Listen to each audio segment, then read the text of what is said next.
Radhe Radhe guys, मेरो second पार्टमा तपाईहरुलाई स्वागत छ। आज म साथीलाई यहाँ टाटा गरेर त्यसपछि म हिँड्दिएँ अगाडि। आज जिमको सेकेन्ड दिन छ मेरो। जाँदै गर्दा पानी पर्न लाग्यो, त्यसपछि यस्तो हालत थियो बाटोको। फेरि मेरो साथीहरु भेट्यो, जिम पार्टनरहरु, उनीहरुसँग बस्दै गर्दा पानी जोडले आयो। त्यसपछि त्यहाँ बसेर हामी एकछिन वेट गर्दै थियौं पानी छुट्नको। छुट्न साथ हामीहरुले थोरै सेल्फी लिँदै थियौं, भिडियो गर्दै थियौं, आफ्नो आफ्नो पोज हानिरहेको थियो केटाहरु। यो गरिसकेपछि अब हामी जिममा गयौं। त्यहाँ गएर स्क्यान गर्नुपर्छ ढोका खोल्नको लागि। यो एटेन्डेन्स हो। त्यसपछि भित्र छिर्यौं।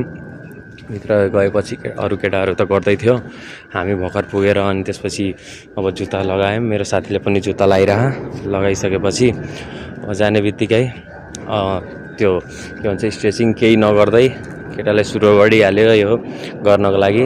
उलाई गर्नेको हेर्दै मलाई पनि गर्न मन लाग्यो। त्यसपछि मैले पनि स्टार्ट गरे।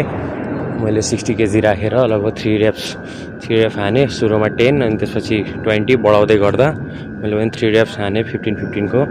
त्यो गरिसकेपछि अब लास्ट खुट्टा दुख्न थाल्यो। आज लेग डे थियो अनि खुट्टा दुख्न थालेपछि मेरो साथीको हालत हेर्नु है कस्तो हुन्छ। मैले सोधे कि यो खुट्टा दुख्यो कि नै भनेर, अनि ल दुख्दैछ अरे, पुरै हिँड्नै नसक्ने भएको रहेछ। त्यो भइसकेपछि अब मैले फेरि यो गरेँ अनि यसको पनि मैले 80 केजी राखेर अनि 3 रेप्स हाने 15 को। अब हेर्नु यो हान्ने फेरि मैले पहिला चाहिँ मैले कति 60 लगाएँ, त्यो हटाएपछि फेरि मैले दुईटातिर 40 राखेर 80 को राखेँ। अनि गर्दा हेर्नु मेरो पसिना यति आएर यहाँ भिज्न आँटिसकेको थिएँ पुरै। अनि यो गरेपछि अब अर्को मसिनमा गएँ, अर्को गर्नुपर्ने भनेर त्यहाँ गएँ, यो गरिरहेको थिएँ। अनि आदित्य चाहिँ फेरि हाँस लाउँछ मलाई अनि म हाँस्न लागेँ।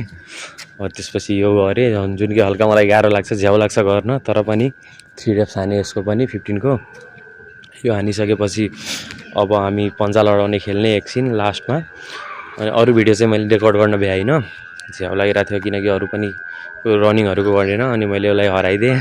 अनि त्यो गरेपछि अब मलाई पेमेन्ट गर्नु थियो, दाइसँग पेमेन्ट गरेँ। अनि त्यसपछि यसो सेल्फी हान्दै कुरा गर्दै गफ गर्दै आफ्नो बडी सो अफ गर्दै थियो। बडी त छैन तर पनि थोरै सो अफ गरेँ। अनि हेर्नु ल, अब रोहितको पालो आयो। त्यसपछि अब स्टिल बडी हेराउँछ यसले, आदित्यले यो हेरायो। त्यसपछि म उनी हिँड्नै नसक्ने भएको थियो क्या सबजना। अनि त्यसपछि म मन्दिर गएँ, त्यहाँ श्रीराम मन्दिर छ कुपनटोलमा, त्यो मन्दिरमा गएँ, ढोगेँ। अनि यताको हल्का भ्यूहरू क्याप्चर गर्दै थिएँ। त्यो गरिसकेपछि म त्यो ठ्याक्कै युएन पार्कभन्दा पछाडि छ कि साइक्लिङ गर्ने ठाउँ, त्यहाँबाट हुँदै गइरहेको थिएँ। साइडमा पानी परेर पुरै जाम थियो अनि माथि हिँडिरहेको थिएँ म।